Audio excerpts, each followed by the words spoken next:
पहा आता ती वरून गॅलरीमधून तुम्हाला पाहत असेल. जीवाही आता अचानक वरती पाहतो तर तिथे खरंच नंदिनी उभा असते आणि जीवानं आता तिच्याकडे पाहिलंय म्हणून ती लगेचच आता आतमध्ये जाते. जीवा बोलतो, पहा तुमची मुलगी तर माझ्यासोबत लपंडाव खेळत आहे. आई बोलतात की ते खेळ नंतर होतील, आधी जेवण करून घ्या. पण जीवाच्या लक्षात येतं ते म्हणजे आई आपल्याला हातानं भरवायची. आईचं सर्व काही लक्षामध्ये येतं तेवढ्यातच जीवा जेवण्यासाठी नकार देतो. आई बोलतात, का बरं? तुम्हाला का जेवायचं नाही आहे? जीवा बोलतो की नको नको, जोपर्यंत नंदिनी माझ्यासोबत घरी येत नाही तोपर्यंत मी काही जेवणारच नाही. आई बोलते, खूप नाटकी करतात हा तुम्ही. भूक लागलेली आहे तुम्हाला, तुमच्या चेहऱ्यावरूनच दिसत आहे. चला ना मी भरवते तुम्हाला. जीवा बोलतो, नाही नाही आई, तुम्ही नका भरवू, मला नाही जेवायचंय, मी चाललो झोपायला. आई बोलतात, चला पटकन मी भरवते माझ्या हाताने. म्हटलं ना मी तर तुमची आईच आहे ना. जीवा व आई आता जीवाला दोघेजण बसून जेवण करू लागतात. आई मात्र त्या जीवाला प्रेमाने घास भरवत असतात. इकडे रम्या व रम्याची आई जीवाचा ब्लॉग पाहून फेक अकाउंट बनवत असतात आणि खूप साऱ्या वाईट्स कमेंट टाकत असतात. कारण की त्या कमेंट्स पाहून नंदिनी व जीवामध्ये दूरता निर्माण होईल आणि ते दोघे वेगळे होतील. लोकांच्या या कमेंट्स पाहून त्यांना त्यांच्या डोक्यामध्ये फरक होईल व दोघांमध्ये राग निर्माण होईल असं त्यांना वाटत असतं. इकडे मात्र काकू व काव्या जीवाचा ब्लॉग पाहून खूपच खुश होतात आणि लगेचच आता काव्या झोपण्याची वेळ झालेली असते त्यामुळे त्या बोक्याला पार्थच्या खोलीसमोर आणते आणि बोलू लागते की हीच आपली बेडरूम आहे आता आणि आपण इथेच झोपणार आहोत. लगेचच त्या बोक्याला पार्थपाशी झोपावते आणि पार्थ मात्र शांत बसता झोपी जातो. पार्थच्या आता स्वप्नामध्ये खूप खूप वाईट गोष्टी, काही चांगल्या, जेणेकरून पार्थ व काव्यामध्ये जे काही दूरचं नातं निर्माण झालेलं आहे ते आता लवकरात लवकर प्रेमामध्ये बदलेल असं पार्थच्या डोक्यामध्ये थोडासा का होईना जीवाच्या ब्लॉगमुळे उजेड पडतो.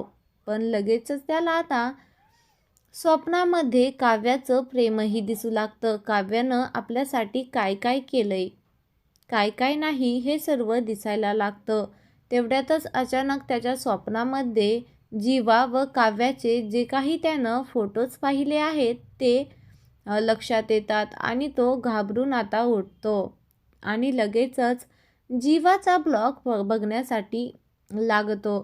हा जीवा नंदिनीला मिळवण्यासाठी काय काय करतोय आणि इकडे काव्या मात्र मला मिळवण्यासाठी काय काय करत आहे. कशी लढाई आहे ही वेगळीच. इकडे मात्र काव्या पार्थलाच मिळवण्याचा प्रयत्न करत असते. पण पार्थच्या मनात जे काही रम्या व तिच्या आईनं फोटोज मनामध्ये भरवलेले असतात, दाखवलेले असतात, त्यावरतीच हेच काही सर्व सत्य आहे असंच पार्थला वाटत असतं. पण सत्य काही दुसरंच असतं. काव्या व जीवामध्ये फक्त मैत्रीचं व पलीकडे दिराचं असं नातं असतं.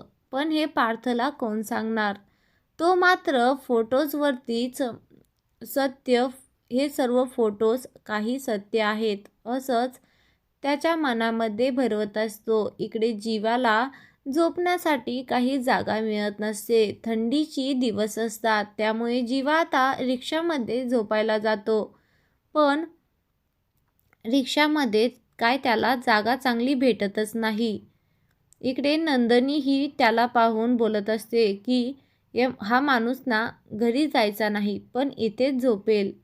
जीवा मात्र नंदिनीच्या फोटोकडे पाहून त्याला बोलत असतो की गुड नाईट नंदिनी. झोपतो काय? काही हरकत नाही नंद, तुला वापसच न्यायचं आहे घरामध्ये तर असं झोपण्यामध्ये मला काहीच हरकत नाही.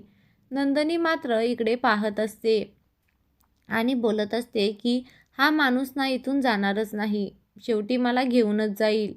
इकडे नंदिनीची आई मात्र त्या दोघांवरही लक्ष ठेवून असते.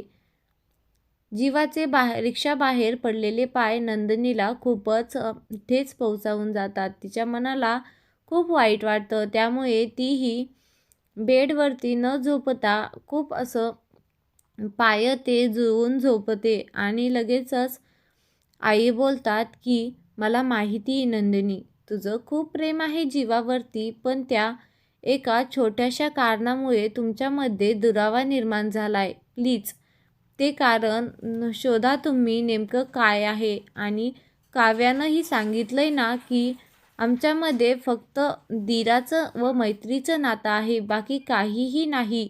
मग का तुम्ही त्यावरती लक्ष देत नाहीयेत?